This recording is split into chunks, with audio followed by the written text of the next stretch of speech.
distinguished delegates, eminent practitioners, I welcome you all to this session on global patent pools and licensing models of the future. I am Prashant Dhodapkar. I have 36 years of experience in-house R&D in Oil India Limited. I was coordinating the patenting activities there, and then post-retirement I qualified as patent agent, and I am practicing independently right now. So I participated in innovation conferences, technology management events, and also the UNIDO Technology Foresight event. So that's my introduction, brief introduction. I'll introduce you to the other panelists, eminent panelists. Dr. Bijay Kumar Sahu, he's the Senior Regional Manager and Head of NRDC Outreach Office. He's a Danida Fellow. He is recognized as the Technology Transfer, Innovation Management and Technology Development Professional. He is associated with the WIPO Technology Innovation Center, Innovation Support Center initiatives, also WIPO Green Technologies initiatives. He has a PhD in IP and Innovation Management. Archana Singh, to my right, left, she's a patent agent and a partner in Singh Singh Law Firm, an in-house firm. So she is an alumnus of GIIP, BTech in Biotechnology from Meerut Institute of Engineering and Technology. She has been associated with the Indian Institute of Biotechnology and Bioinformatics as a lecturer. She has extensive experience in patent prosecution and litigation. Welcome, madam. We have a very eminent personality in Dr. Chitra Iyer with us. She is the Director of Licensing Program in Royal Philips. She is also the Vice President of Licensing Executive Society. She has been awarded and recognized almost year after year by Managing IP, and then IM30, she's regularly there in that list. World IP Forum, Legal Era, and GIPC recognized. She has multi-domain knowledge as well as work experience, and she engages in IP policy and advocacy from time to time. So I have a small presentation myself before I hand you over to the panelists. I want to talk about, we have the presentation here? Oh, I can talk just like that, okay. So I wanted to share my thoughts on in the form of an overview of Indian patent ecosystem, whether it incentivizes the inventors. We have Mr. Sahu here. So I think first we'll have Mr. Sahu because he is probably engaged, could not join us. So let's hear his presentation first. I have already introduced him. So can you please arrange for Dr. Sahu? Okay. So, okay. So I think I'll move a bit. So Dr. Sahu, we have handed over the stage for you. Please proceed. Thank you, Chair, and thank you, Legal Tech Summit, for giving this opportunity. And unfortunately, I could not join because of my health issue. And having said that, virtually the engagement, but digital plays also important role. Yesterday we have a WIPO Green advisory meeting and that also we could not join, and virtually we are part of it. So when we are talking about intellectual property, innovation management, and effective technology transfer, bringing academia industry convergence, this is a buzzword, this is a milestone, this is an engagement from higher ecosystem of scientific governance, how we can leverage technology from mind to the market, lab to the land, technology at bedside to the bedside. The reforming policy, the institutional ecosystem, from research, innovation, and also intellectual property right in the academic institution, leveraging to the MSME and startup. We as a national organization trying our best in connecting the dot. Today, IP became a buzzword in not only in academia, industry, and governance. It also became a buzzword in the every startup and entrepreneurial opportunity. There is a platform, there is a institution, there is a coordination, but there is a lack of collaboration. When we are talking about Viksit Bharat, and also when we are talking about technology self-reliance, in fact, we are having a challenge and bottleneck. As a country, the innovation index of the country is 38. Globally, we must enhance the position of India to respect IP, leverage IP, manage IP, monetizing IP, and also sharing the benefit of the IP. When you are talking about Viksit Bharat, and also having the largest academia ecosystem, more than 900 university across the higher educational institution, many R&D are happening, but we are not able to scaling that research into innovation and into invention, making that invention market readiness level, technology readiness level, innovation readiness level, and societal readiness level, including business readiness level. IP, certainly it has created the buzz and also giving a opportunity of trust, loyalty, and confidence from investor perspectives, but it is also a challenge for a startup and MSME to manage that intellectual property. We at NRDC not only supporting for IP, we are doing value addition through our technology development validation for commercialization, giving a seed funding support by hand holding the technology readiness level from lab scale to the commercial scale and making it a market readiness level.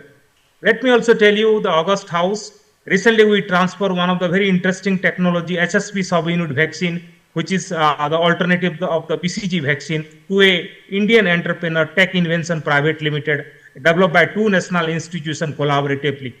So when we are talking about collaboration today, when we transfer the technology today, when as far as the technology transfer from that two labs, national labs, there are part of the many of the inventor from various institutions, including government funding, where intellectual property created a benchmark in sharing the knowledge, acknowledging the knowledge, managing the knowledge, and also ethics and practice, including tangible benefit from the commercialization of the technology.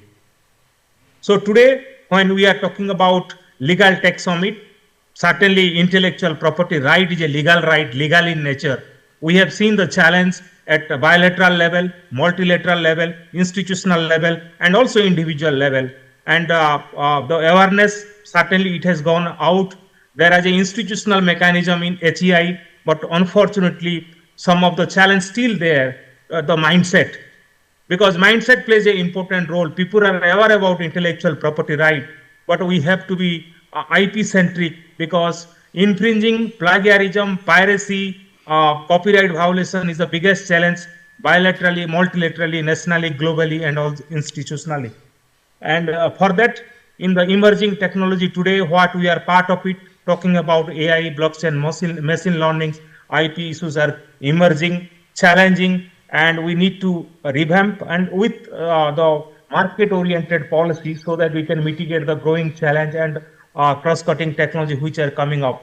In fact, we'll certainly complement, and let me also inform you, we are part of the WIPO Green as a focal point, leveraging Indian technology for global sustainability through WIPO Green channel. We had an opportunity to leverage one of the net zero technology from the WIPO grant supported in India, and now we are going for multiple opportunity. At the same time, as a WIPO Technology Innovation Support Center, we not only connected to the MSME startup, we also reach out to the unreached in leveraging intellectual property and innovation management.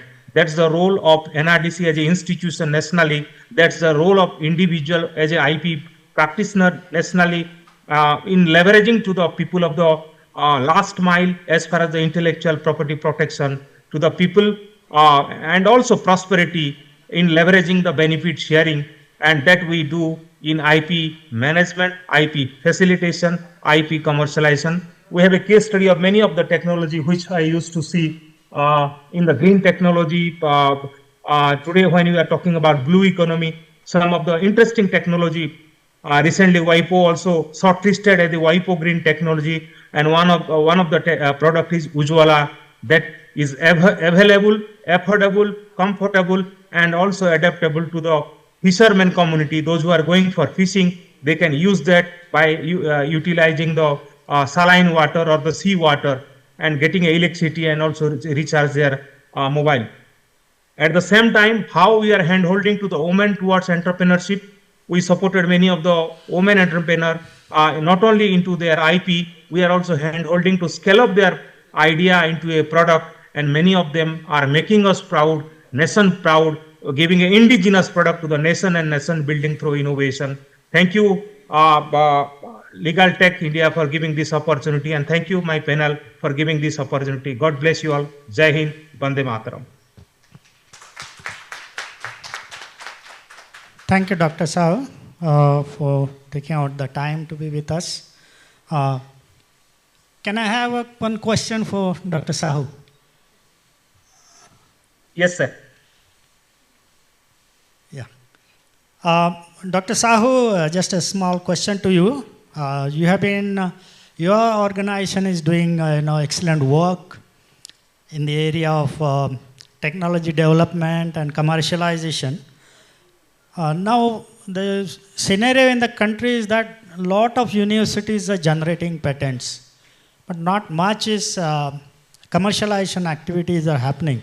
So do you suggest or do you plan to have technology transfer offices within universities? Incubators are there, but what about technology transfer offices so that the commercialization happens systematically? Sir, let me also inform you, we had a plan earlier and we established few technology transfer office at university ecosystem, taking from Northeast to Gujarat, and also in Northeastern NER region also we established in 1 or 2 university. In the South also we established, but let me also tell you about patent and technology transfer. These are completely complementing and supplementing each other. Patent commercialization in India, I think we can give you a case study of licensing of technology where multiple patent make a technology, and that technology we transfer through exclusive or non-exclusive to the industry, MSME and startup. And let me also tell you, sir, we establish our outreach office, taking our own ownership in reaching to the unreached. I sit in now at Visakhapatnam. Equally, I am heading also Bhubaneswar office, and that is, in fact, we have another 2 offices at Pune and Northeast, so that we can directly reach out, take the ownership, because no university will give, particularly disclosing their invention for commercialization before filing registering the intellectual property. So we are not only hand-holding in IP protection, we are giving validation support, system engineering support, basic engineering support, technology development support, market readiness support through market survey, and also basic engineering. So these are the process and mechanism we have. And at the same time, we have a technology compendium, sir. I can show you.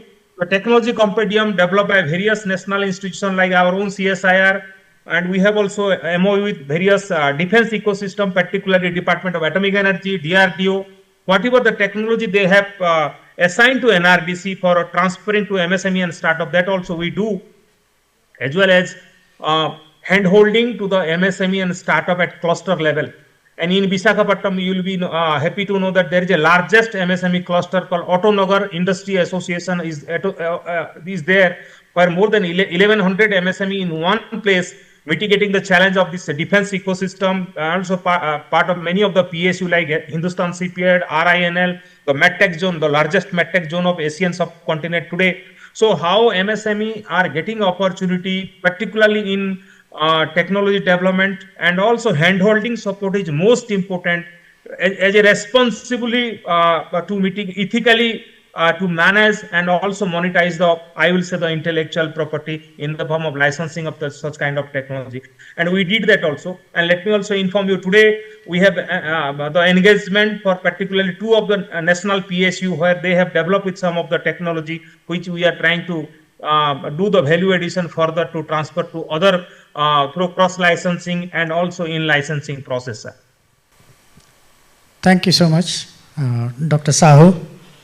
Hope you will be with us for some more time, and if there are questions from audience, we can have. But right now, I will go ahead with my small presentation on Indian patent ecosystem and discuss whether it really incentivizes inventions or the inventors. So, can we have the presentation on the? Okay, no problem. I'll discuss just like without the PowerPoint presentation. So, as we know, the society has three mechanisms for having providing access to knowledge and technology. For example, we have the commons, then the anti-commons, that means royal privileges, and then we have the patent system, which is an intermediate between these two extreme systems, where the access to technologies is provided to the society in exchange for the exclusivity provided to the inventors or the patentees. So it's a give and take system, and the history of Indian patent system is not very old. Like it was post-independence, it was the patent law was consolidated, and post-TRIPS it underwent harmonization with the global patent system, and then there are some recent changes and attempts to improve the efficiency of the patent office and improve the infrastructure and the awareness about the patent system and to various stakeholders are being undertaken. So the objective of the patent system designs is, decides its design. For example, the Section 83 says that, Section 83 of the Indian Patent Act says that the patent system should not, it should provide a balance of access and rights, patent rights, and it should balance the interest of the society. It should not lead to undue monopoly. It should lead to, public safeguarding of public health care, and so on and so forth. So it's a very big objective. And to contrast that with the US patent system objective, we'll say that taken from the Constitution, Section 1, Clause 8, that exclusivity will be provided to the inventors or the writers in exchange for the making it available to the public. So it's again also a give and take, but Indian system is, I think, more, it wants to achieve more social good. So in fact, the patent system looks like an unfair tug of war to me, because what inventor or the patentee gets is an exclusive right, but what he has to face, insurmountable obstacles are there in the form of patentability barriers, maybe objections, and even after the patent is granted, he has to overcome things, courts, litigation in courts for infringement, and things like that. So, and patent grant is never it's not a proof of validity or certificate of validity from the patent office. So it can be invalidated anytime. So that is the cost like the patentee has to bear in order to benefit from the creation that he creates. So that's a very big disadvantage. If we look at the other aspects of the ecosystem, that is the patent office, it has been accused of being very delays or inefficiencies. But there has been attempts to improve the functioning of patent office in the recent years. It has been attempted to make it on par with the global systems. So time only will tell, like it's too early to tell that, okay, it is on par with the world, but still it's functioning very well despite its constraints. And if we take a look at the judiciary in India, that has probably, in my opinion, been the brightest spot in the ecosystem, because courts have elaborated on the various provisions of the law, like patentability, or what kind of rights should be balanced with the access to the technology, to the society. And not only that, courts have almost always favored with the patentees for expeditious grants or for giving a fair proceedings in the patent office. So there have been case laws from time to time in favor of the patentees. So I think courts have played a very big role. And if we see the other side, like the working environment of the patents, inventors, we find that there is no clarity about what rights an inventor should get. If we consider that 90% of the patents are, generated by employee inventors, then definitely there should be more clarity on this aspect. Then only we can say that yes, inventors will be, incentivized, and they will produce more and more inventions. Moreover, some of the books like Kazuhide Odaki, that he has come up with a book which questions the very logic of why an inventor should be incentivized. Because 90% of the inventions come from employed inventors. The employee is taking all the risks and the costs associated with that. So why they should be incentivized? There is no need. It's up to them, but there is no need. So it's one book that I have come across, which I find surprisingly very, contrary to what we expect. Moreover, there is although the civil law countries require that inventors should be compensated. So it's not a question of only the moral rights, but the economic rights also. Whenever the patentee makes benefit from the inventions, he should compensate the inventor. Of course, the civil law countries, they have codified this provision, but in common law countries, it's not so. It depends on the employee and employer contract, what kind of compensation they can get. So I think it's a very sort of not so heartening situation in India, that inventors don't get any benefit, exclusive benefit, or rather benefit for generating patents or disclosing their inventions. And so that is a challenge. Another thing is, how can we basically measure? We can have an overview of the different parts of the ecosystem, but how should we measure the impact of inventions on an economy? So there have been a publication from USPTO, the economic impacts of patents. So which like they have not only patents but other form of IP.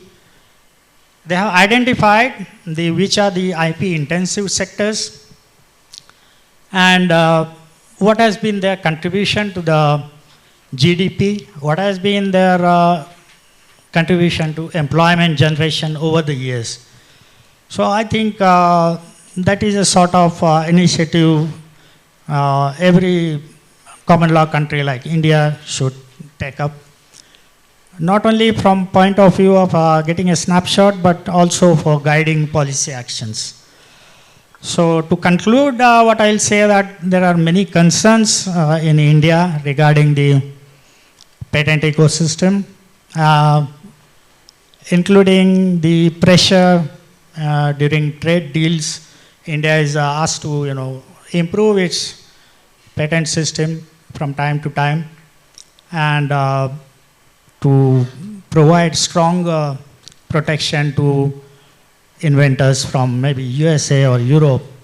So there has been lot of pressure, even though I feel that it is a fair system, it's a young system, it has not been developed fully, but still evolving and young. With that, I conclude my thoughts. I'll turn to Archana ji. Thank you, sir. She can share her thoughts on the patent pools in pharmaceutical sector.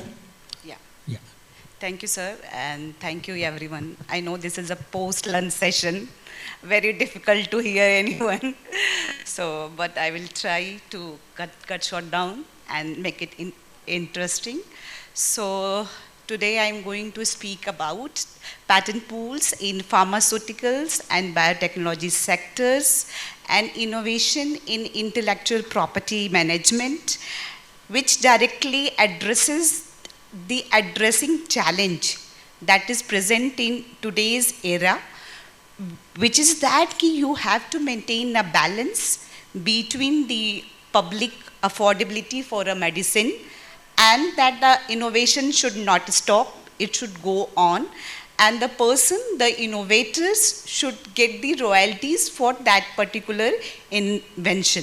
So that is very important. So patent pool is basically a voluntary license that is between two parties or two or more parties, where these parties can interchange their patents in the pool, or if a third party wants to get a license from that, then a pool can be made where two or more patents can be given, and that can be used by that third party to get that license. So there are so many barriers in pharmaceutical field, because the first thing that you have to take care of is the public health.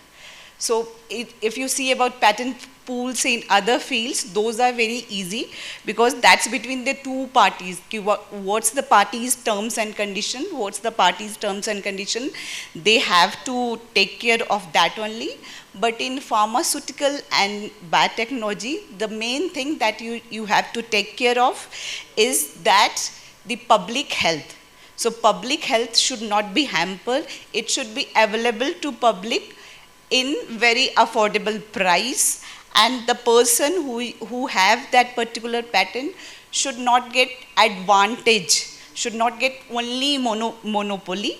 As long as that, he should get the royalty for the research work that he has been done, the expenses that he has bear, that particular company that has bear.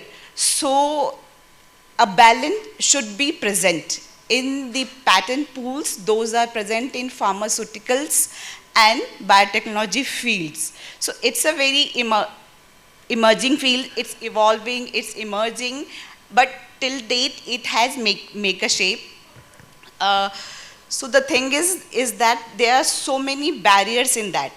So many barriers are that in the field of pharmaceutical, that if you want to make a formulation, suppose you want to make a medicine for any particular disease, then there are possibilities. that medicine, that formulation is made up of more than 2 or more APIs. So one patent holder has a patent for one API, another patent holder has the patent for another API. So there is the need. So there is a need to make a patent pool where if anyone, any manufacturer who want to make that particular formulation, so he can go to that particular pool and can license that particular formulation, that particular APIs from the patent holders.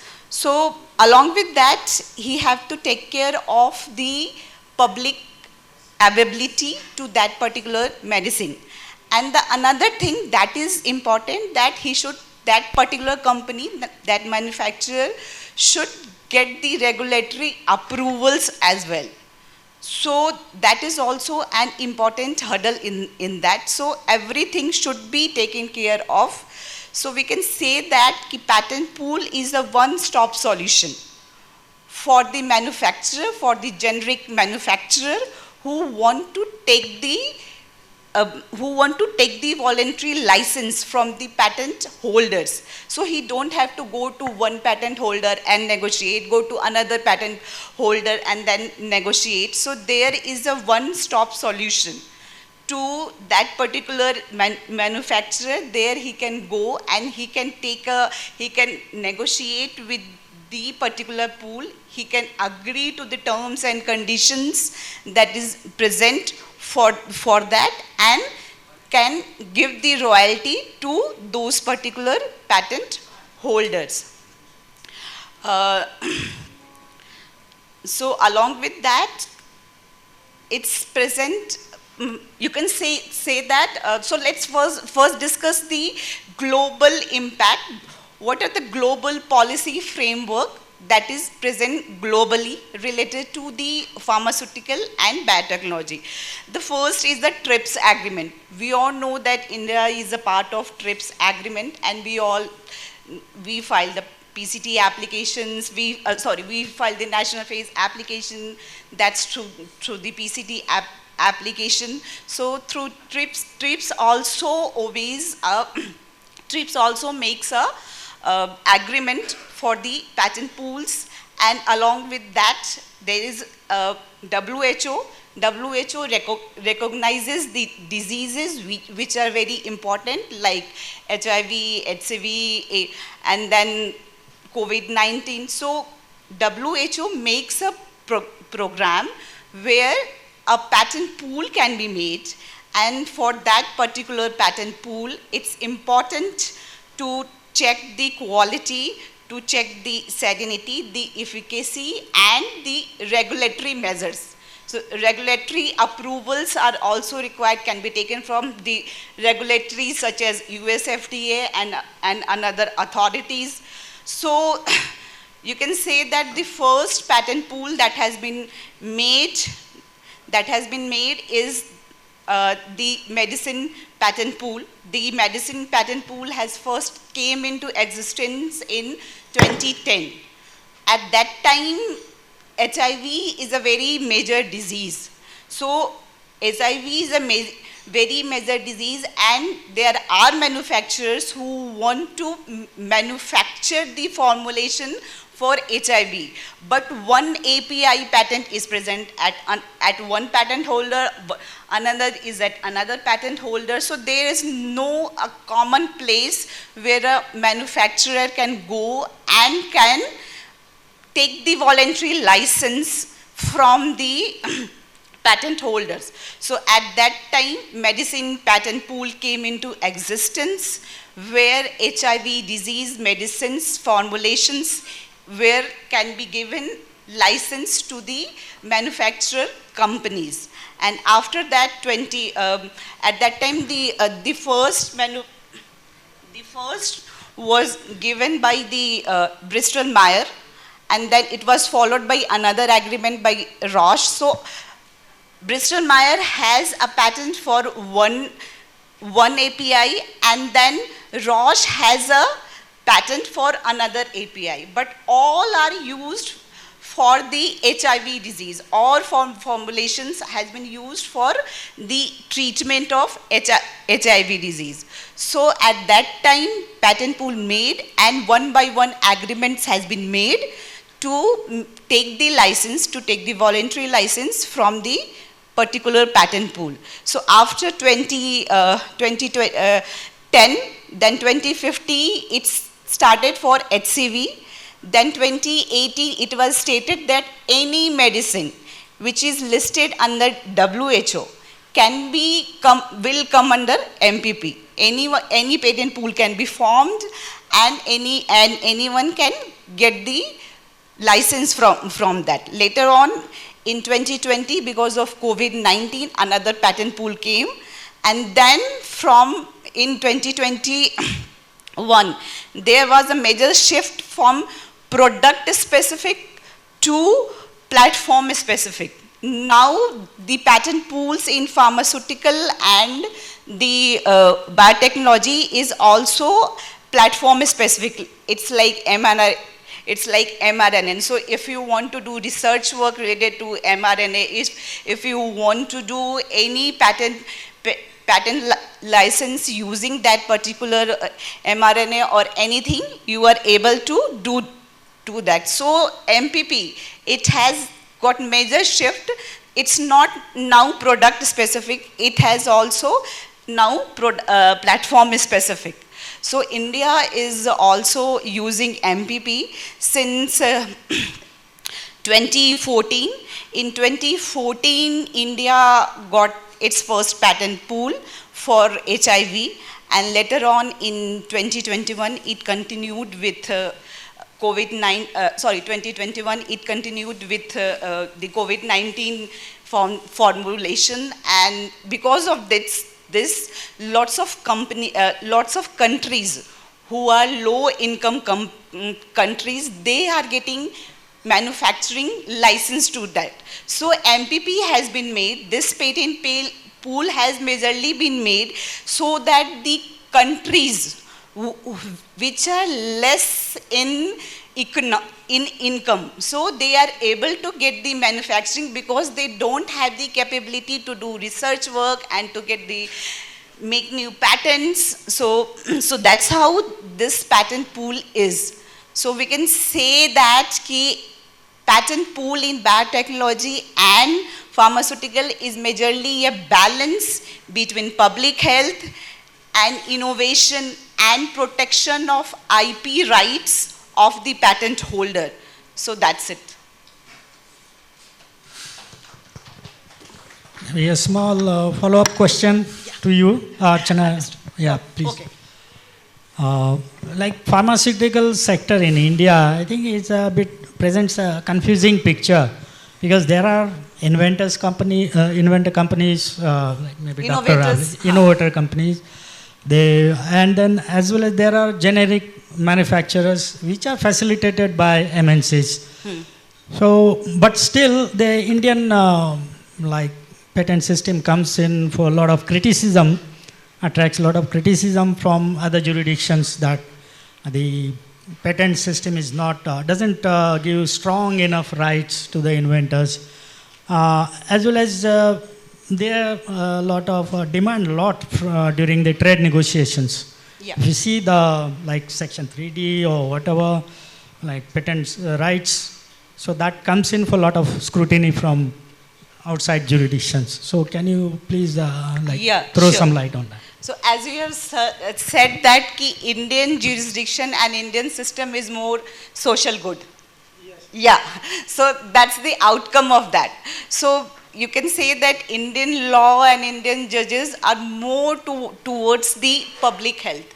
They focuses more on the public health. They put public health first and the innovation and the innovator rights at the second place. That's the reason it's got so much of criticism. But today it's evolving, it's emerging, and now we are making, we can say that India is also a part of MPP, and India is granting so many patent pool, patent license. So you can say during COVID-19, Cadila and Aurobindo got the license to manufacture so many, to manufacture this COVID-19 drugs. So now it's emerging, but the thing is that India is only a beneficiary of patent pool. So we don't have so much of patents related to APIs. Most of, if you see the patents of Indian company, they are mostly towards the method. I am saying in terms of pharmaceuticals and biotechnology. Most of the patents are related to the methods and few are to formulations. So very less patents are there which are in the name of Indian company and they are APIs. So that's also a hurdle.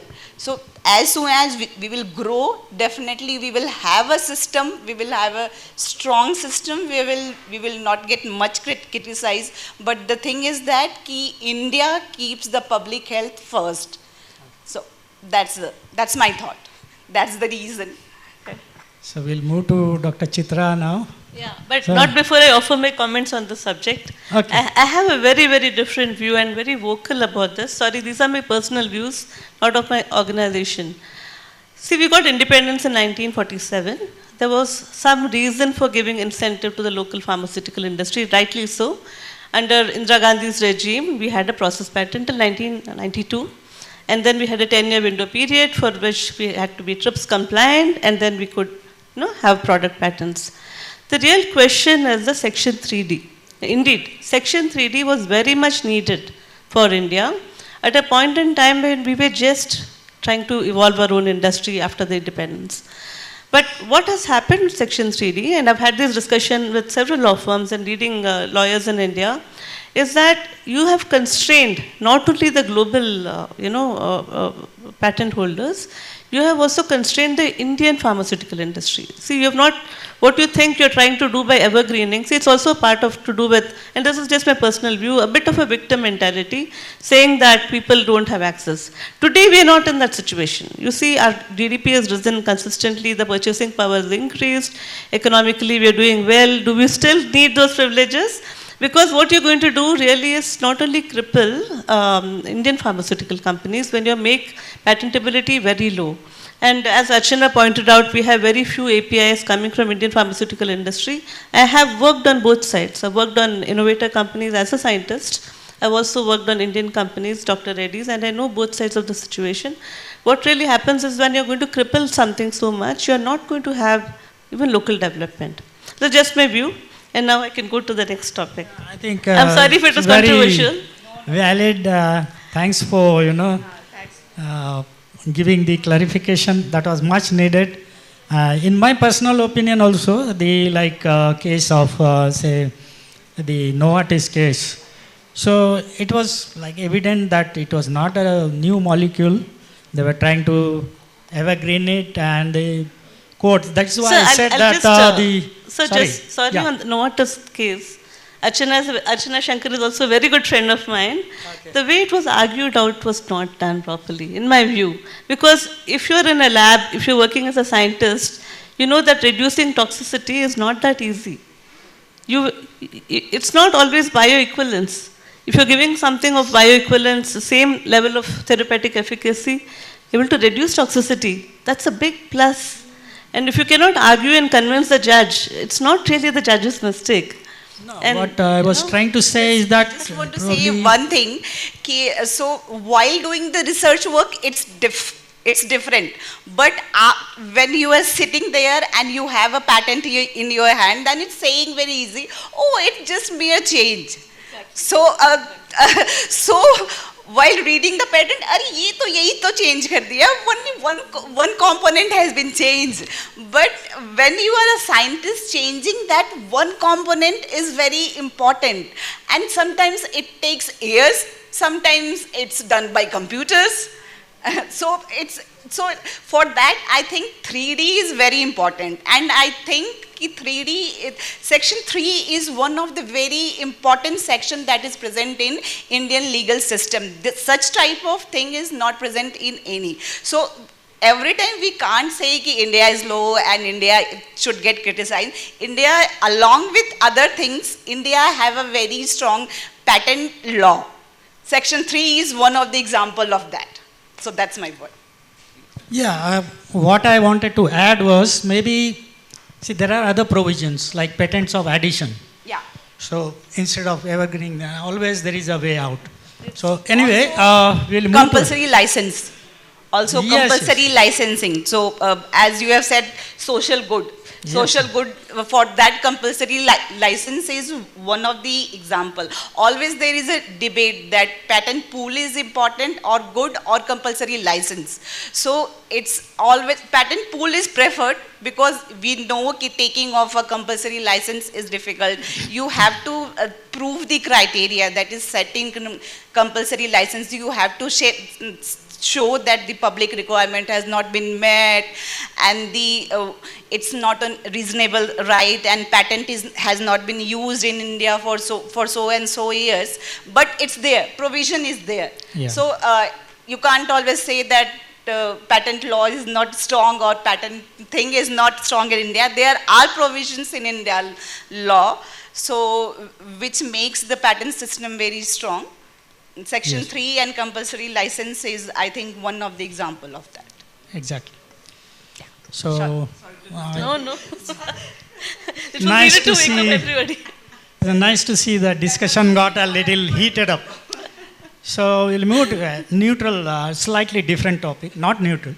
We'll hear from Dr. Chitra about the scheme of standard essential patents, how they benefit, lead to benefits. Yeah, So, please another proceed. controversial topic. Sorry for bringing all the controversial topics here. So just to get a little more energy into the room, can some of you who know about SCPs just please put your hand up, so I know how much to speak and how to structure my thoughts. Thank you, ma'am. And okay, at least we know a few people. For the others, I'm going to keep it a little basic so that we can go over it a little bit. So today I initially thought of talking about the legal framework surrounding SCP licensing and innovation ecosystems and speedy dispute resolution is the topic I had. But before I go into the topic, I'll keep it a little high level, keeping the audience in mind. I'll talk a little bit of the company I represent. I work with Philips in India. I've been with Philips for about 10 years now and handle most of the litigations in India. And the good outcomes you see and the not too good, I'm solely responsible for the bad ones as well. So that's my responsibility. Okay. No, Singh has done a pretty good job for us, so I wouldn't say that. So just to talk a little bit on the organization itself, and it is not to talk about the company per se, more about what really goes on when you're having an organization where you spend, when you get patents, right? So that is an investment spend involved here. Almost 9.5% of our sales goes back into innovation. Also, I think we have a reasonable position in 2024. And we are also heavily into software-based innovations for medical technologies. Clarivate's top 100 global innovation for 11th year in succession. I think we also got it in 2025, making it the 12th year. And the thing I wanted to talk about a little bit here, I don't know the audience we have, is that all of this patents that you see did not happen overnight. The first patent that Philips filed was around 1905. I think barely many people would have known what a patent is about. So it started with, something like the first patent, it was on, I don't have the subject here, but 1994, introduction of metals in X-ray tubes. There are several new things, including, 1927, the Philips radio, and then there was the electric heater, the first electron microscope in 1947, and then the first Philips TV in 1950. And then, and every time if you see, we have constantly tried to innovate ourselves, the company itself, and stay relevant. The reason I'm saying this is because if you forget that you're serving a customer at the end of the day, the consumer who's going to use your products, then you will lose focus if you're just innovating for the sake of numbers. So when you're innovating, it has to be for a product which a customer will use. Customer always has to be at the end of your, in your radar, a person who will use your innovation. It has to be useful, it has to be inventive, it has to be something that can have industrial application, all of that. So 2019, we are into pathology solutions, which are all mostly software-based. 2020, radiology operations. 2021, spectral CT. So you see, we are constantly reinventing. The only reason I'm saying this background is because to say that, why do we have SCPs? Why do we do SCPs? So what really happens, we need to go back to our the business models that we have. Some patterns that we develop, they go into our core products, like you have a MR or CT or ultrasound, they go into it. But a company that is almost 130 years old, what has happened is we have spent a lot of time and energy in developing technologies which are top class, but really not that we want in our products that going forward. So what do you do with the legacy patterns which are so high quality? We thought, okay, let's license them out to somebody who may be able to use them. So logical step is, when you have a patent, you spend money in creating them. You want to monetize one way or the other. One way is, of course, you must be knowing the monetization models. One is, you have it in your core products. Other way of getting revenue is through your licensing models.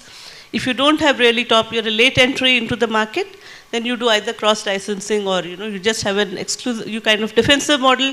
You create a patent ticket just to stay safe in the market and, do your work. So those are basically the four things. But I'm here talking about the second quadrant that I spoke about. It's an exclusivity model which goes for co-licensing. Now coming to why do you need standards? Let's go back to the basics. So you need standards because it just makes a life easy. And why? Let's look at examples. The railway tracks, for example, as far as I know, they're one of the oldest examples of how standardized tracks. See, if you had different tracks in different cities in India, or you had different tracks in different parts of the European Union, for example, it would make impossible to travel across cities. So you needed some harmonizations, you needed some standardization so people could benefit from something being set, this is going to be the measurement of the railway tracks.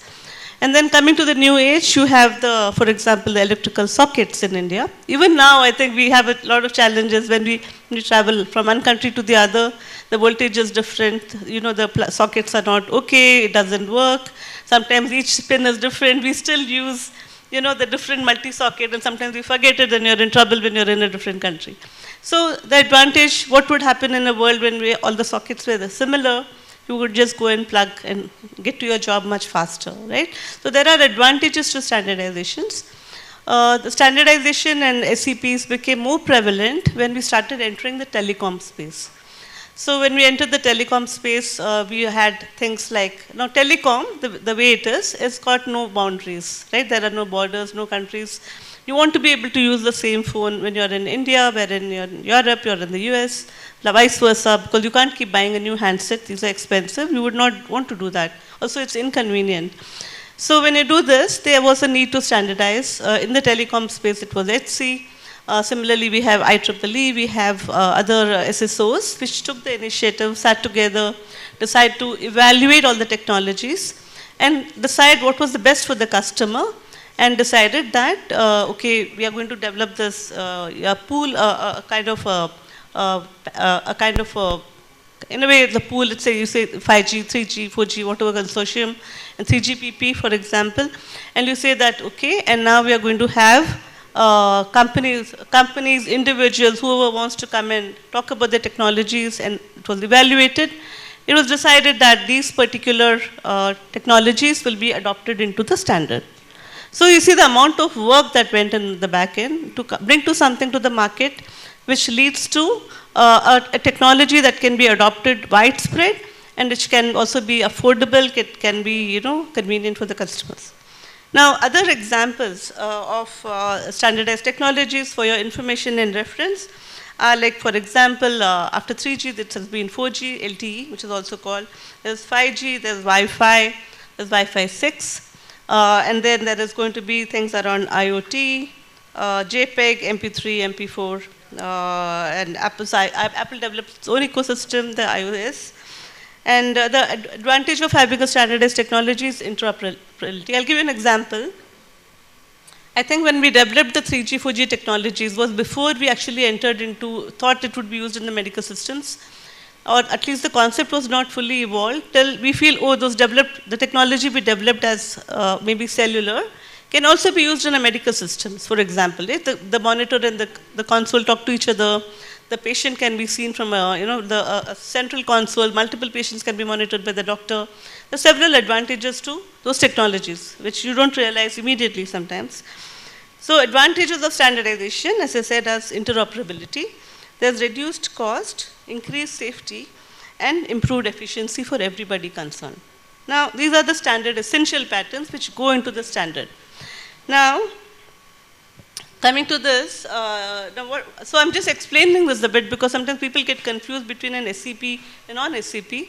SCP is not different from a regular patent. It is a patent, basically. It's a standard essential patent because it carries a higher responsibility that the person who's having those patents has to make a declaration saying that we will license it out on fair, reasonable, non-discriminatory terms. Why? Because you're holding a technology that is used by everybody, right? You can't say, I can't give you a license, I will not give this person, I will give. We need to be able to give to everybody, but being reasonable so everybody can adopt. So that is the essential principle that was developed for standard essential patent. So SCP is generally a patent that protects technology that is essential to implement a standard. A standard is an agreed or established technical description, technical standard, or technical, the process of what was involved in that, product, services, or ways of doing things. Examples are, the mobile phones, wireless connectivity, navigation systems in cars, smart meters, and once a technical standard has been agreed, manufacturers are required to make the products available across. Now, you would have noticed now that something that developed as a wireless technology for the phone was very convenient. You have a charger, you leave your phone. Then there were people driving on cars and they wanted to take phones. So they said, okay, let's put the wireless technology into the car so that when you're driving the car, you leave the phone on the, in the dashboard or someplace where there's a slot provided and your phone is charging while you're driving without a cable. So there is a definite advantage of time and money, efforts people spend in developing such technologies. So therefore, it was important to develop a framework to license these technologies, obviously, right? And then came the smartphone wars, because then there were so many people, there were different companies in the world, because that's what you probably hear about. There are different companies, they're having different. Now, cell phones don't have one product, one patent like the pharmaceuticals. There are so many parts of a cell phone, sometimes thousands or even more, where different companies can hold different parts of the patent. And then when a company, for example, gets a notice letter from one company, they think, oh, I've taken a license, and then another company goes because they have another part of the, of the phone which they have technology to. So it becomes very confusing sometimes to the end customer that how many licenses do I need to take? Will I even make money from my business? And therefore, the concept of the pool was developed, very similar to what Archana said, the pool concept, so that everybody goes to the pool. The pool manages the license in a common way. So then, now when I spoke about FRAND, you make a declaration, and the difference between an SCP and non-SCP, basically, for the understanding of people, is that when you have a normal patent, you can always go to the court and say, look, this person is using my technology without my permission and I need an injunction. This really is very helpful because you don't want the other person to make money because you're in the market with your products. In SCP, it's not like that. You cannot, courts globally are sometimes amenable to injunction. Sometimes these days we find that they're also reluctant to give injunction. And sometimes the injunction is the only way to get the other party to the negotiation table. If you had an ideal mature world where somebody felt that I'm using somebody's technology, I'm living in somebody's rented house without paying a rent, I need to at least have a conversation with the owner, it would be a much peaceful world. But many times it's not. We don't live in an ideal world. And therefore there are lawsuits and disagreements, and then the injunction sometimes becomes a trigger for the other side to come and talk about it. In India, I think we've been quite successful in convincing the judges in most of our cases. We didn't get an injunction, But in India, we have something known as an interim relief. The reason the interim relief works in the Indian system is because the court systems takes a little longer than other countries, and judges have been kind enough to know that in the meantime, somebody needs to be incentivized for innovating, and they've been considerate enough to give something called the interim pro tem, as we call, in the pendency of the suit, so there is some trigger to negotiate. Typically what happens is the moment the pro tem order is out, they start talking, and then we are able to close the licensing deal. So coming to the reasons for litigation, because there is many times the difference of opinion between the licensor and potential licensee about the different terms when we say FRAN, fair, reasonable, and non-discriminatory, because if you think about it, each of these words are highly debatable. They've been disputed and in many courts globally about what is fair, what is reasonable, what is non-discriminatory, and all of that. Coming to FRAN basics, for the people who don't know much, and I apologize if there are people who know more, I'm just trying to keep it at a basic level, is that it's mostly about balancing interests and obligations, and it's stopping abuse of dominance. Okay? Now what can happen is if you have 10 houses in a place, and that's the only houses available in a city, you would end up charging more. Right? Sometimes you have the power and capacity to charge what you want. Sometimes there is a fear from the other side saying that there's abuse of dominance. It happens. And then that is for the courts and other people concerned to take in all the facts of the case and decide was there an abuse of dominance? Was there a hold-up? Or we call it as a hold-up when the patent holder is not being reasonable. We call it as a hold-out when the so-called licensee is not willing to come to this table or is not giving a counter offer that is reasonable. So I'll then go on to the basic, a little bit, only on one slide I have on how the courts have so far, even Indian courts have decided the same thing. There is something which has been agreed upon as the basic negotiation expected between a licensor and licensee in a FRAN case.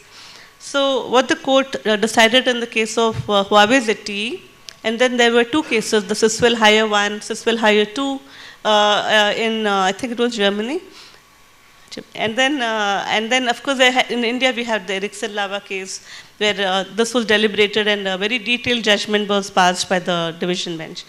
So the premise that is there now at a very broad level is that the STP holder typically tells the supposed implementer that you are infringing, I have a technology, you are infringing my technology, and you have to pay me so and so license rate and whatever, etc. Right? That goes into the notice letter. And then the other side either is willing, accepts, and wants to come and discuss, or quite often they don't want to even see you. They avoid your emails, they don't want to talk to you. All that happens. So this is called as unwilling behavior in the language of the court. And then there is the step 2 is you need to give them a FRAN offer. The other party then comes up with a counter offer, and the counter offer can be rejected if it is ridiculously low. Or, sometimes in German courts, for example, you are supposed to provide a security, a token security if the receipt is need to be provided. And all this happens. And sometimes if the FRAN offer is very high, it can be considered as abuse of dominance.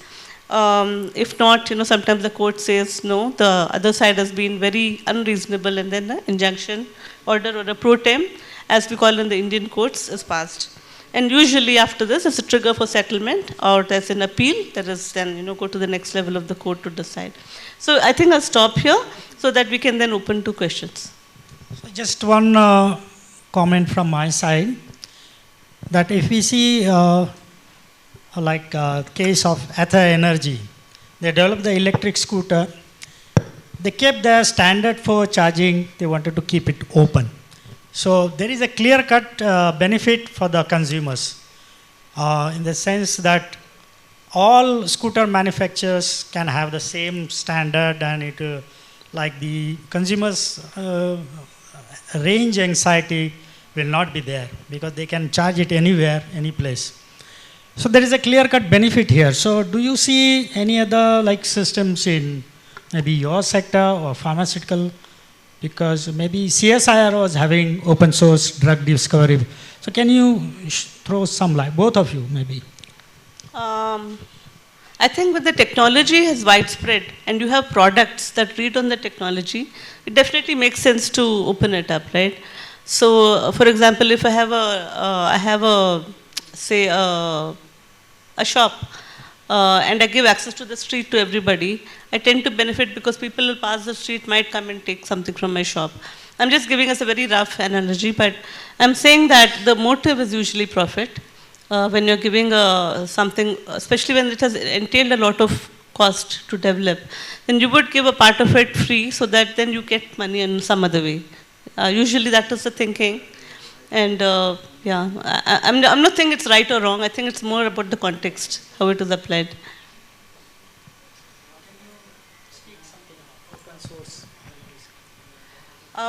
Open source is such that we can't say that it's a generic thing.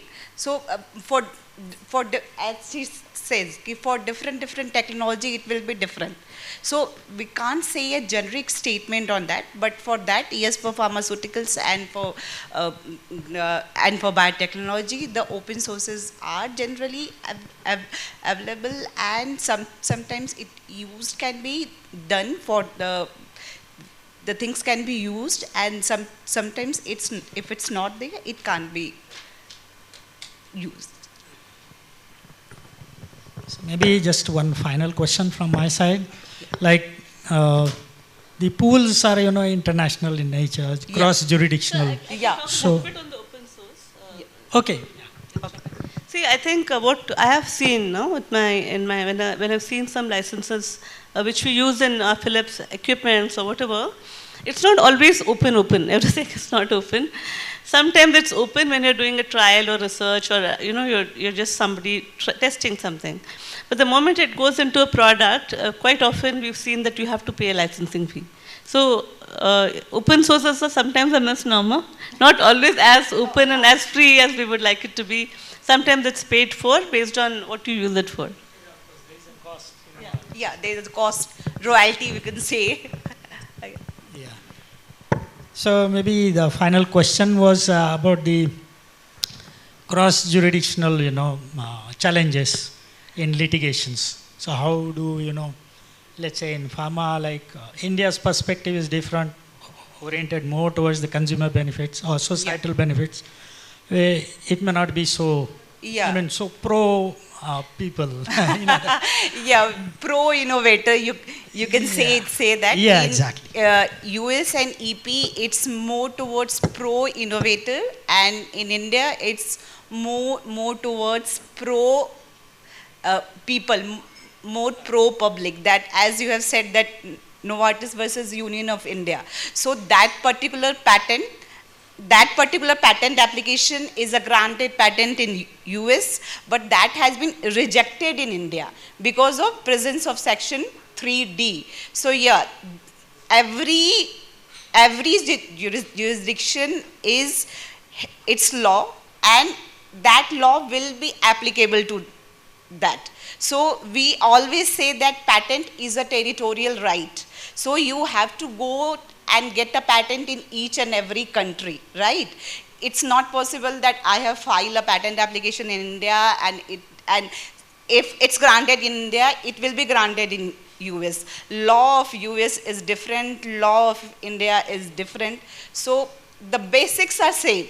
Novelty, inventive step, that the criteria is more or less same, but along with that, India has a special provision, as I have said, that section 3 that is present in India. So definitely that adds a barrier.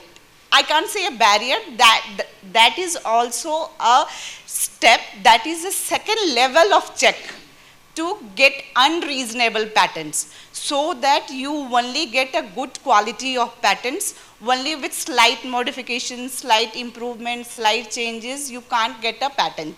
So that's the thing. It's an add-on to the novelty and inventive step check. It's along with that, it's an add-on. Novartis also says the same thing.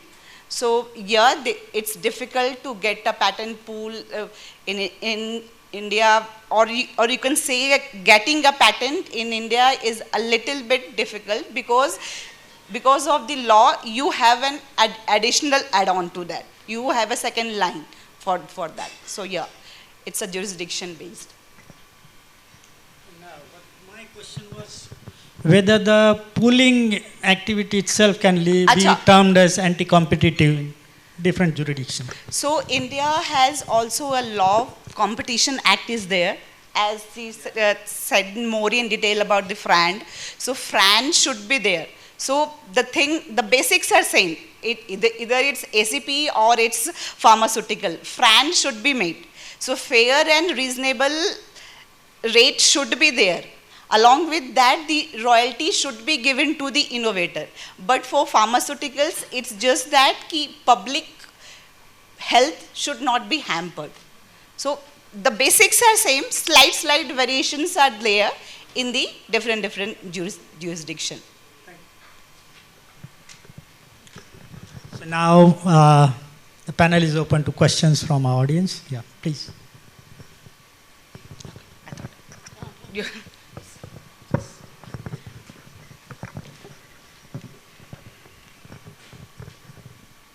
Hello, good afternoon. My question is mainly to Ms. Chitra. You mentioned about abuse of a dominant position, right? And how it can be curbed by taking interim orders from the court. But I believe that there is one more law, like how Ms. Singh mentioned, regarding the Competition Act, the Competition Commission.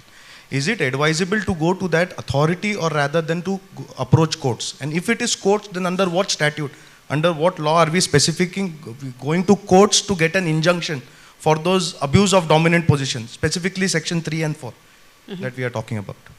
Hey, can I know your name and your affiliation so I know how to structure my answer? I am a litigating lawyer. I practice at Supreme Court Okay. from White Rock Legal.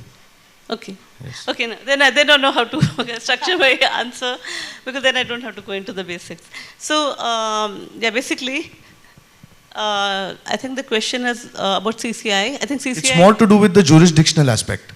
Whether we have to approach authority, CCI, yeah. that is CCI, or approach courts. And if courts, then under what law?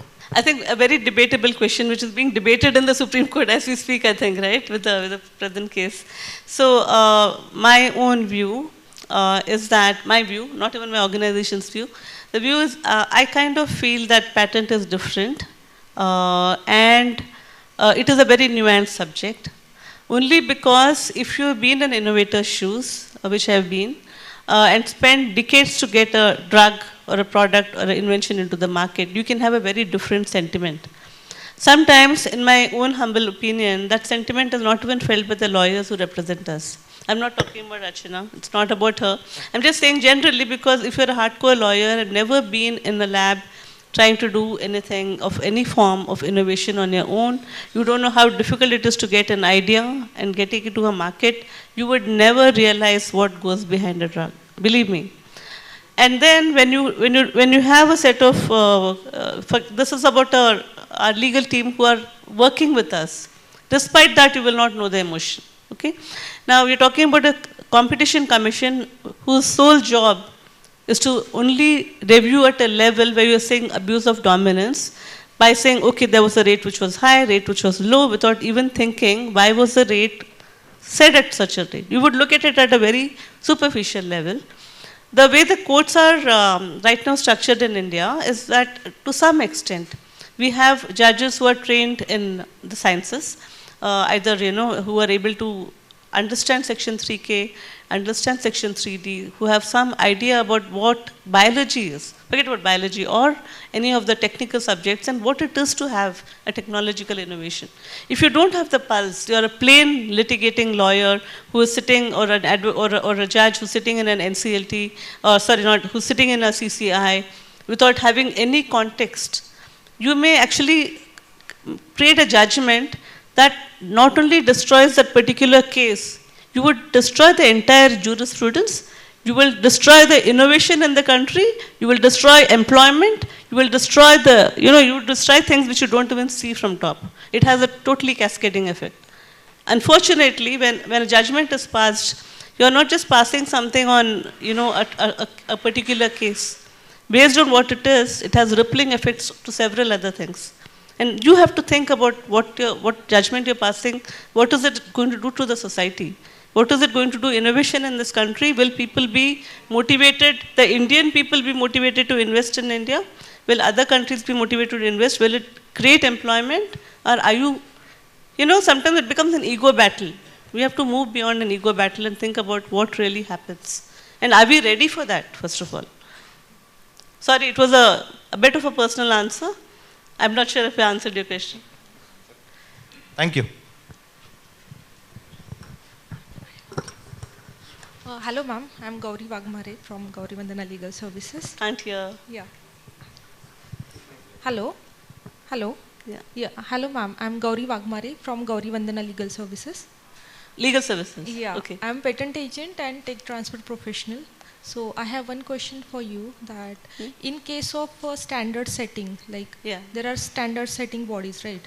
And if suppose we are having an innovator, a startup, and they are dealing with the wireless electricity, which comes under QI standards, right? The key standards. The chief standards, right? Yeah. Okay. And while dealing with that case, suppose they are having some appliances which are used in homes. And while setting the standard or as a wireless electricity transfer or the communication between the devices, it comes under definitely a standard. But the replacement cost for that product to come within our kitchens is very high. So your kitchens? Yeah. You're using key in kitchen? Yeah, the products are kitchen appliances. So are you talking about the cheese standard or the key standard? Chi is the one that has the Q and I. No, QI standards. So that's the cheese standard. Yeah. Yes. So as wireless electricity comes under the QI standards, right? No. There is a different wattage associated with it. The wattage is between a certain level, and based on how you're using it, it will probably be a cheese standard, which is probably used for the wireless charging. If it is a key standard, it is something that is under development. I think companies would be launching products already this year. So that's a different standard altogether for the kitchen appliances. Okay. That's called the key one. You have a K and I, right? You can look up at Google and find out about that. Okay. So dealing with these kind of patents, what are the precautions we need to take while drafting it? As any other patent, I would think. But see, if it reads on to a standard, if it has been adopted standards also have different, the versions. There's a version improvement. You will have to probably see what the standards are about presently. If you are developing something new, you will also have to think about whether you want to have that incorporated into the standard, take the steps to attend those SSO meetings, make the representation, join those meetings, and all of that. In my humble, my only explanation is it's better to do it early on than later, because discussions happen, sometimes you may be too late if you're not doing it before time. So even as you're thinking about something, before you start drafting or if it goes into a product, it's a good idea to understand what's happening out there, be at least have the context, be aware. So to protect it inside India, so I just need to go through IEEE. No. The standard setting body here, so we need to go through them, like the manual or like. I don't know. I'm not sure if I know the right answer, and I don't want to give you the wrong answer. I can always check and let you know what the right answer is. Okay. Because as a company, we are highly invested in key as well. I don't know, but right now, on top of my head, which SSO we are going to. But so it's interesting that you say that at the end of the year, maybe when we have products over here, you would have a seamless kitchen. And you would have a mixie or I think we're looking at mixie, and an induction already built in. You just put your pan, you put your mixie on that, it starts grinding. Not on its own, of course, but you have to press a button. But that will create a very safe kitchen. Yeah, we are also dealing with the same thing, ma'am. I'll be happy to talk to you after this. Okay. Yeah, thank you.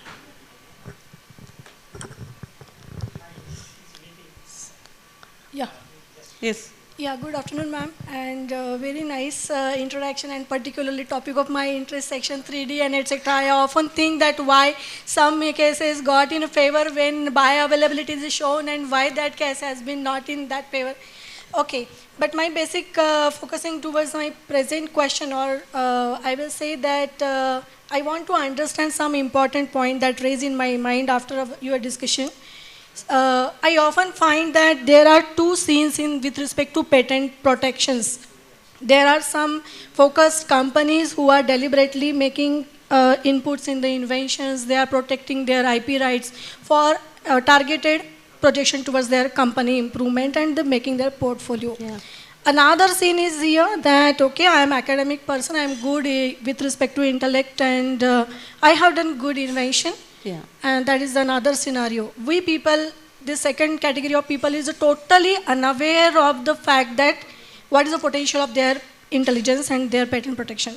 Now, whenever we are speaking about the ACP category of patent, suppose I am dealing with some good invention which is 5G, which is improving on the blockchain or something, furthermore improving my invention and may be possible better than that of the existing focused company. Yeah. So, if I got the grant for the patent, so is there any facility or any system existing in our society or economy that such company will catch me? Well, if you're implementing the standard which has been adopted, and you're saying in your product that I am, my products relate to this, say, audio codec, or a video streaming standard, or a cellular standard, then, unless you're selling products that infringe on the standard, okay, then it's a question, right? But as a standalone inventor, you're developing something in parallel, which is not an SEP, then it's like a regular patent. Then it's regular, means it's not always that even though it is qualifying the same category, the company will not approach you to... So if you have a SCP, you have to make the declaration. If you want it to be considered as an SCP, you have to declare at the SSO, there's a form, you have to say that I'm using this, and that declaration is self-declaration. But that also means that you will have to license your products on an SCP, as an SCP. I need to approach, means my client need to approach, okay, my invention belongs to this category, and I am ready to give the declaration to that effect, then only it can be possible. We can take it offline. It is more nuanced than this. So okay. I need to understand a little more about the product. Yeah. Okay. Yeah. Thank you, ma'am. Thank you.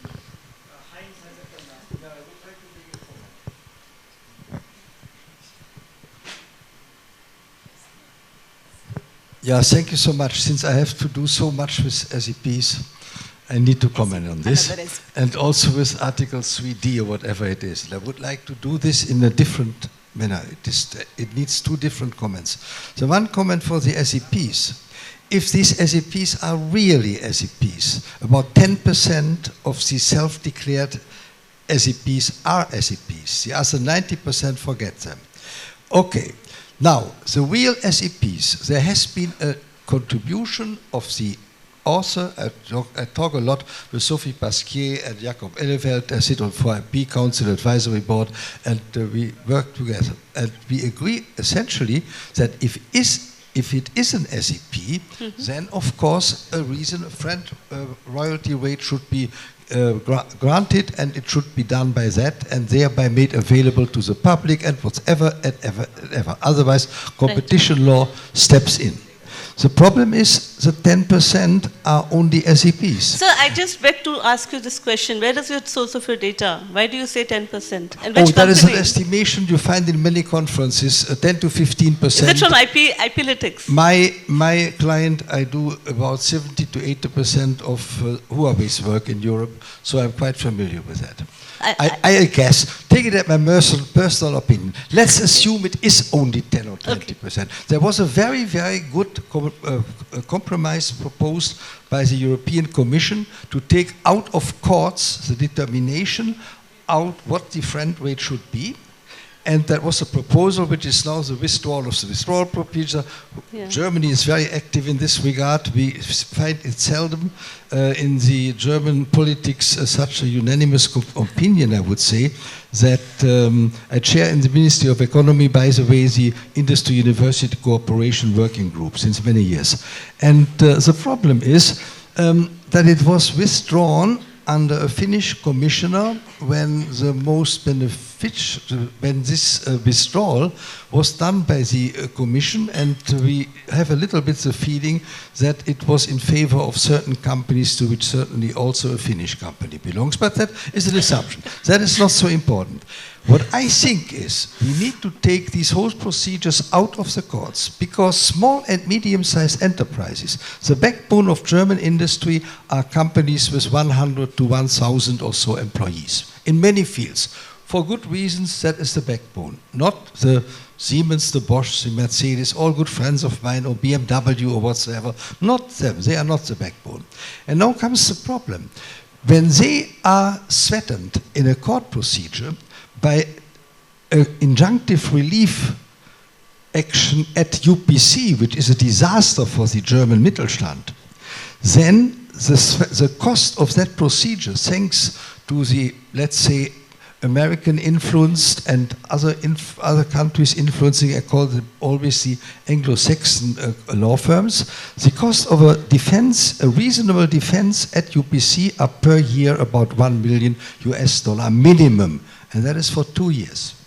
And if you have that threat to a German Mittelstand company, they would say, okay, I take a risk of 50,000 to 100,000 in case of losing, that is good. That is doable, but the UPC threat forces the German little company, the little SME I'm talking about, out of that project. They will not do this. They will not defend themselves. They will not take a license. They go in the reverse way of Nokia. They make rubber boots again instead of mobile phones or something.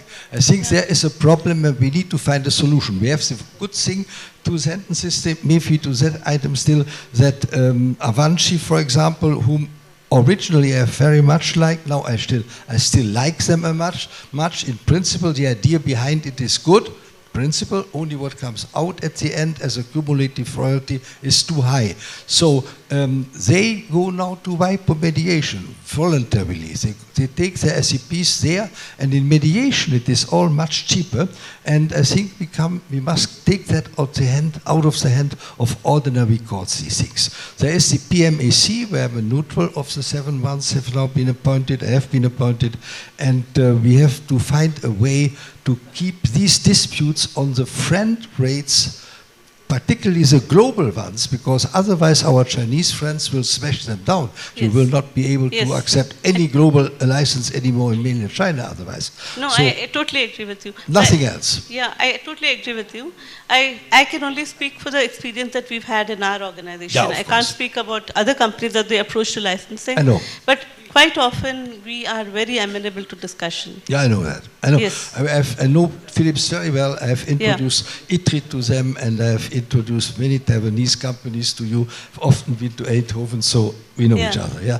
But in principle, that is the problem. We have only a too expensive level of these franchises. I agree the way the pain comes Thank from. you so much. That was my comment, and Yeah. otherwise I like very much the clear description of the history of the SEPs, etc. Very nice. We need a body outside of courts determining what is really SEP, that means essentiality checks, and then if it has been essentiality checked and positive, one should even make it easier enforceable in court, in normal court procedures, let's say in German courts, Dutch courts or whatsoever, where you come not at 1 million court fees, you come maybe at 50,000 or something. That is affordable. Then you can fight.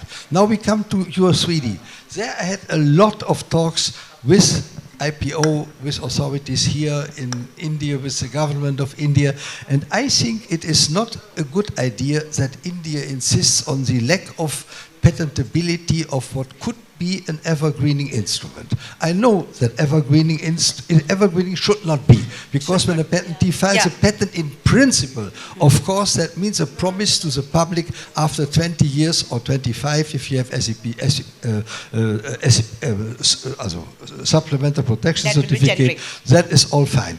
And then they have taken, unfortunately, away in India one possibility in a very simple manner to patent otherwise an improvement over what is already patented.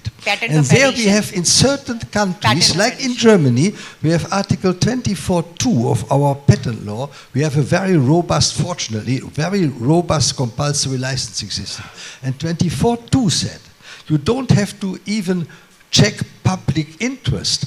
If it is an important improvement of a patented product, whatever it is, in pharma or telecom or whatsoever, then you are, as a matter of title and right, you are in a position to get a license from the primary patent owner. Let's say Daimler car with 4 wheels, no brake at any wheel, and you invent a car with 4 wheels and a brake at every wheel. You get a patent on this, Daimler has it, and you cannot make the product. And see, it is an improvement. We all agree on that. So we need an opening clause. And 24(2) of our patent law says you get a compulsory license if you get a patent on an important improvement of what already exists. And if the pharmaceutical company, the secondary one, makes an important improvement, no, we can dispute. It's certainly not if you mix 10 gram vitamin C into some antibiotic or so. But I mean an important one. Many, many are important. Then that would be a possibility for a small company in India to concentrate the limited resources for R&D onto improving that product, get a patent on it, then go back to the multinational or whatsoever and say, here, I wish a license. And then actually it is not so difficult. The big international will usually happily take a license, a voluntary one, because the pipelines are empty. They are all looking for extension products. And there might be an idea. We have discussed this in IPO with your present leadership directorate there a lot, and I think there is an inclination now, particularly CII, for example, they start to understand this. If there is a possibility that you improve by you improve something and thereby fish for a license under cross-licensing conditions, which can be with balancing payments, of course. This is normally in Germany the case. There is a very fruitful solution, and the easiest way for a newcomer in a pharmaceutical field making antibiotics, make an even better antibiotic, patent it, and it could not only be the patentee, it could also be a newcomer. Yeah, you are right. And that would give the newcomer a possibility to enter that market, and one might need, and I know that IPO is, the government of India are thinking about this, there must be a difference between a patent of improvement which the original patent owner wishes to get, because there is the evergreening assumption in it. But if it is a totally independent company, one will have to check this, you take away the possibility of smaller companies to enter the market. And this is why I don't like Article 3D, really not, So, thank you. That's it. No, I agree. No, I agree with you. But frankly speaking, I like 3D because it's an additional check. so that if something is not that important, then that should not be patented. But it's an additional, you have to just show that it's more therapeutic. You just have to show. If it is, that you will get a patent. It never says that you can't get a patent.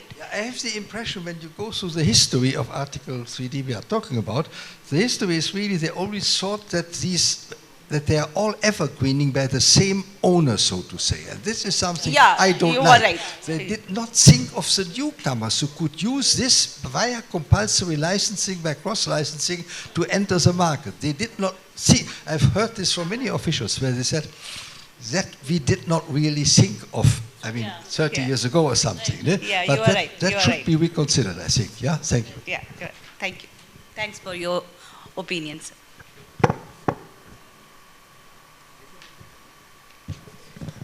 So just to add to your point, I think when the patent law was formulated, Justice Iyengar, he had doubts about the inventive capability in general in India. So he was heavily in favor of, curtailing the rights. So that is why you see a system like this. But today, more or less, I feel still it's a balanced system. I agree with both of them. It's a balanced system. They don't give protection to a small improvements. There is always a provision for patents of addition. Yeah, patent of addition. But like an independent invention, that's a different thing. So I think it's a system which like balances the interest of society with that of the patentees. So thanks to the audience, to our panelists. We had a very heated discussion. Not heated, but yeah, lively discussion. More lively. Thanks a lot. We come to the end of this session. Thank you so much, Mr. Dhodapkar, Ms. Chitra Iyer, Ms. Archana Singh. You all have enlightened all of us on a subject which is exclusive, in its own way. And of course, for its importance and relevance, particularly when we see it's in a potential to kind of, nurture innovations through shared access to the intellectual property. So ladies and gentlemen, can we put our hands together to show our love to the panelists and for delivering such a beautiful session. Thank you so much. Thank you so much. May I call on stage Rajat to present those mementos to our panelists. Thank you.